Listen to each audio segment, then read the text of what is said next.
మావా, మీ టీలో ఎవరైనా పిడికిడు ప్లాస్టిక్ ముక్కలు కల్పిస్తే తాగుతారా? వాళ్ళని చంపేస్తారు కదూ.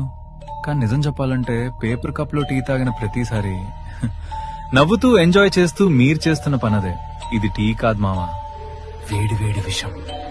అసలు ఆలోచించండి, నీళ్లు తగిలితేనే పేపర్ చినిగిపోతుంది కదా, మరి వేడి వేడి టీ పోస్తే ఆ పేపర్ కప్ ఎందుకు కరగట్లేదు? ఎందుకంటే దాని లోపల ఒక సీక్రెట్ ప్లాస్టిక్ లేయర్ ఉంటుంది. ఆ వేడికి ఆ ప్లాస్టిక్ మెల్లగా కరిగి మీ టీలో కలిసిపోతుంది. ఒక ఐఐటి స్టడీ ప్రకారం ఒక కప్పు టీలో కేవలం 15 నిమిషాల్లో 25,000 మైక్రో ప్లాస్టిక్ ముక్కలు కరుగుతాయట. అంటే మీరు టీ తాగట్లేదు, ఒక ప్లాస్టిక్ సూప్ తాగుతున్నారు. ఇవి నేరుగా మీ రక్తంలోకి వెళ్లి సెటిల్ అయిపోతాయి.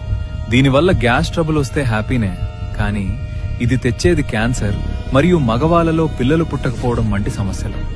మీ ప్రమేయం లేకుండానే మీ డిఎన్ఏని మీరే నాశనం చేసుకుంటున్నారు మావా. స్టైల్ కోసం ఆరోగ్యాన్ని తగలబెట్టుకోకండి. దయచేసి గాజు గ్లాస్ మాత్రమే వాడండి.